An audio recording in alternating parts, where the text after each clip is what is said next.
Hello guys, welcome back to my channel वांगसियान forever love. तो आज मैं मेरी स्टोरी एक ghost feel in love with a human का नेक्स्ट चैप्टर लेकर आई हूँ। मैं वीडियो कंटिन्यू करने से पहले आप लोगों से रिक्वेस्ट करना चाहती हूँ, अगर आप मेरी स्टोरी को पहली बार सुन रहे हैं तो प्लीज़ मेरे चैनल को सब्सक्राइब कर लें एंड वीडियो को लाइक कर दें एंड कमेंट बॉक्स में ज़रूर बताएं कि ये स्टोरी एंड ये चैप्टर आप लोगों को कैसा लगा। तो मैं इंतज़ार करूँगी आप लोगों के कमेंट का, प्लीज़ कमेंट ज़रूर करना। तो अब हम ज़्यादा ना बोलते हुए अपनी स्टोरी की तरफ चलते हैं। जैसा कि हमने प्रीवियस वीडियो में देखा था, वांग जी जो विंग को समझा रहा था कि अगर उसके कज़न ब्रदर ने उसे तंग किया है तो वो उसे पनिश कर सकता है, क्योंकि विंग जो इतना क्यूट दिखता है कि उसे देखकर किसी को नहीं लग सकता कि वो किसी के लिए कोई भी ट्रबल क्रिएट करेगा। एंड दूसरी तरफ विंग जो नए शहर जाने के लिए, उसे देखने के लिए बहुत ज़्यादा एक्साइटेड था एंड इसीलिए वो लापरवाही से बोलता है, हाँ मैं समझ गया, लेकिन हम शहर कब जाने वाले हैं। वांग जी जो विंग को आंसर करते हुए बोलता है, बस हम जल्दी निकलने वाले हैं, मैं अपने बैग की पैकिंग कर दूँ। ये बोलते हुए वांग जी जब अपने बैग की तरफ देखता है तो वो आगे कुछ नहीं बोल पाता, क्योंकि उसका बैग खुला हुआ था जिसमें क्लोथ रखे हुए थे। And Wang ji I mean फिंग जो ये देखकर खुद पे बहुत प्राउड फील कर रहा था। उसकी आंखों में एक चमक थी और वो चाहता था कि वांग जी उसकी तारीफ़ करे उसके इस काम के लिए। एंड विंग जो कहता है, वो मैं तुम्हारी हेल्प करना चाहता था एंड इसीलिए मैंने तुम्हारा बैग पैक कर दिया, तो अब हम कब चल सकते हैं। जैसा कि विंग को उम्मीद थी, वांग जी ने बिल्कुल वैसा ही किया और विंग से बोला, तुम बहुत मेहनती हो, तुमने बहुत अच्छा काम किया है। ये सुनकर विंग जो बहुत हैप्पी हो गया था एंड खुशी की वजह से उसकी आंखें जो चमक उठी, और लेकिन उसने खुद को कंट्रोल किया और ऐसा प्रिटेंड किया जैसे कि ये कुछ भी नहीं है। और विंग ने अपना गाल फुलाते हुए और वांग जी की तरफ हाथ करते हुए बोला, नहीं नहीं, ये कुछ भी नहीं है, मैंने तो बस अपने हस्बैंड की थोड़ी सी मदद की, ये कोई कठिन काम नहीं था। एंड दूसरी तरफ वांग जी जिसने कभी सपने में भी नहीं सोचा था कि उसकी कोई फैमिली होगी और उसे कोई हस्बैंड कहेगा, हस्बैंड वर्ड सुनकर उसका दिल जो काफ़ी तेज़ी से धड़कने लगा था, वो बहुत हैप्पी था, लेकिन उसने विंग को भी कुछ नहीं कहा। उसके बाद वांग जी ने अपना बैग लिया और विंग के साथ अपनी कार की तरफ जाने लगा। दूसरी तरफ लेन सिचेन जिन्होंने अपने भाई को कार की तरफ आते हुए देखा, लेकिन सिचेन जो कहते हैं, मेरा भाई किसी इनविजिबल पर्सन से बातें करते हुए आ रहा है, मुझे लगता है मेरे भाई के पास कोई सुपर पावर्स है, जैसा कि मूवीज़ में होता है जो घोस्ट को देख सकते हैं।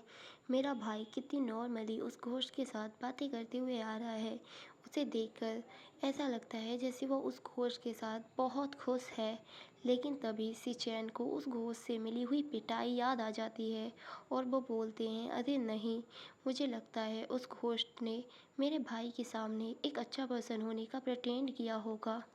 लेकिन सिचेन जो वांग जी को इस तरह प्रिटेंड करते हैं जिस तरह उन्होंने वांग जी को देखा ही ना हो, एंड वो जाकर अंदर बैठ जाते हैं, क्योंकि वो बहुत डरे हुए थे।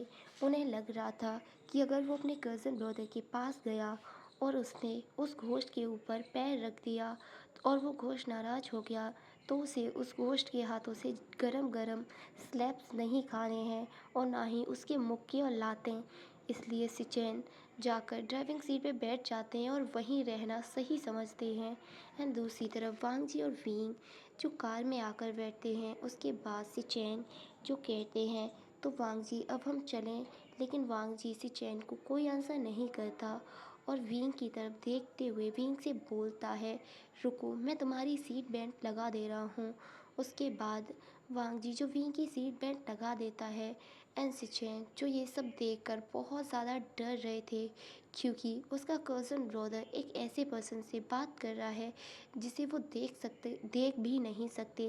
वो सोचते हैं कहीं उसका कज़न ब्रदर पागल तो नहीं हो गया है।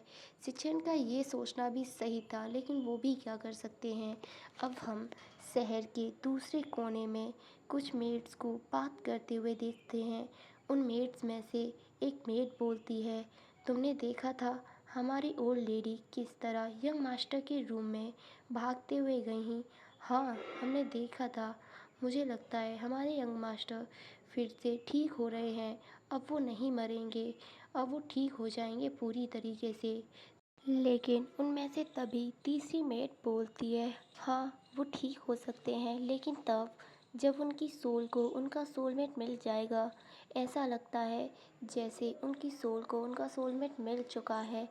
ये एक बहुत बड़ा घर था जिसमें वो सारी सर्वेंट एक दूसरे से बातें कर रहे थे।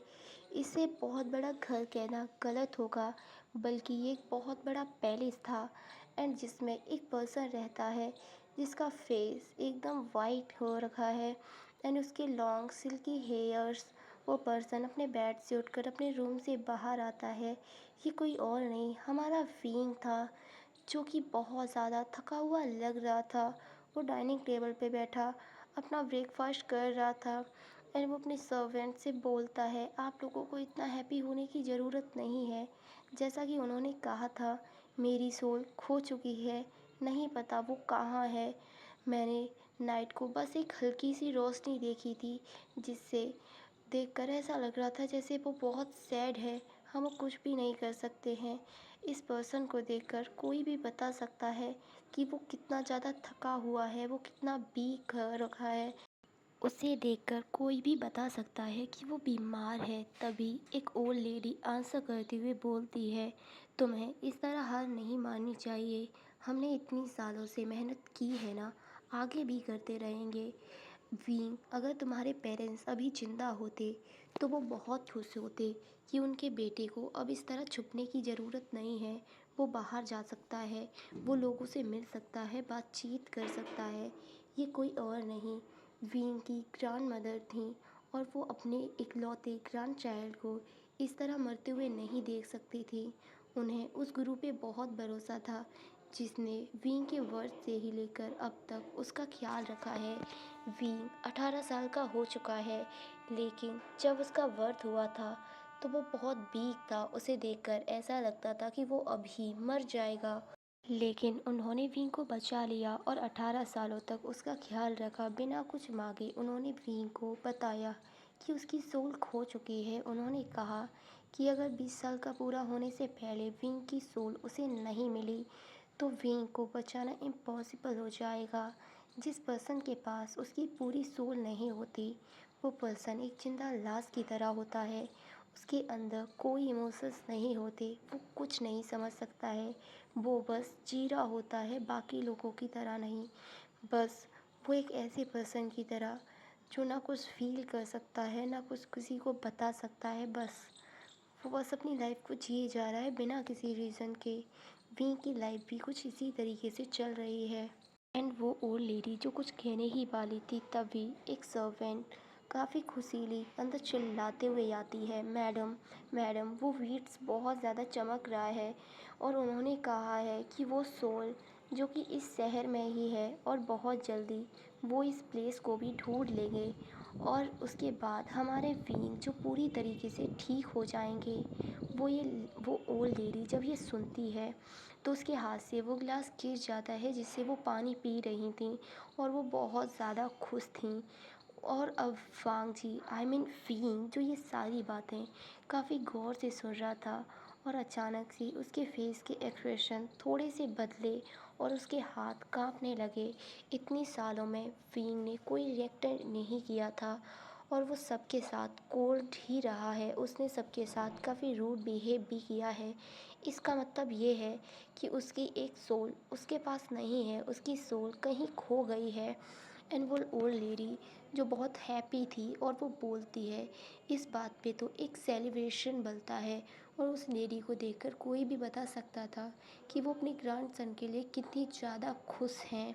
एंड उसके बाद वीइंग की ग्रैंड मदर जो कहती हैं, वीइंग तुम जल्दी से अपना ब्रेकफास्ट ख़त्म करो, उसके बाद हम गुरुजी से भी मिले जाएंगे। उसके बाद वीइंग ने कुछ नहीं कहा और अपना सर नीचे कर कर अपना ब्रेकफास्ट करने लगा।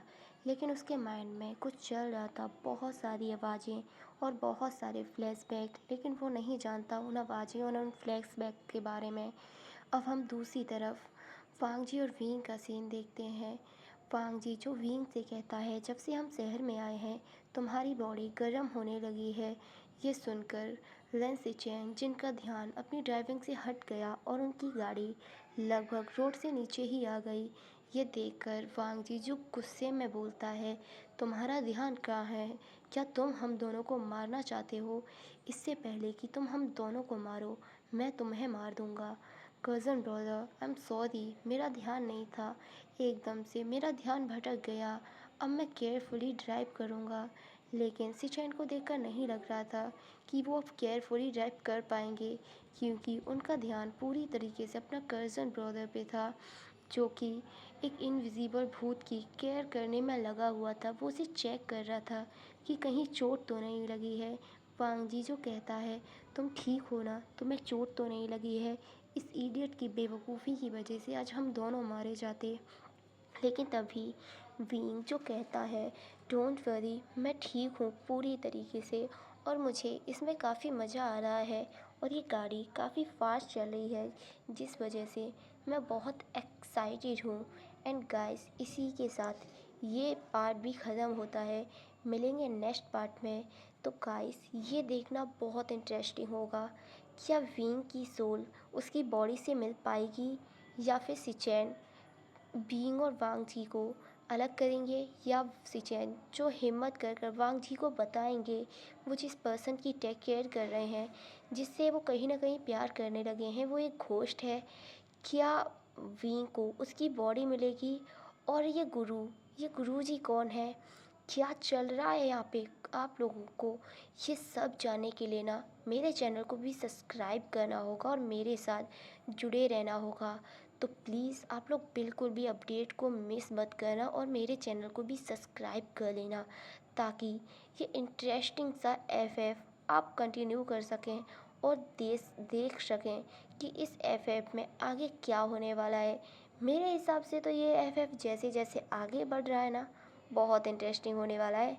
तो आप लोग भी बताना कि आप लोगों को भी लग रहा है कि आप लोग काफ़ी ज़्यादा इन्जॉय कर रहे हैं, और मुझे ज़रूर बताना कि कितना ज़्यादा इन्जॉय कर रहे हैं। मुझे तो लगता है आप बहुत इन्जॉय कर रहे हैं, लेकिन आप लोगों को मुझे बताने में शाय फील हो रहा है।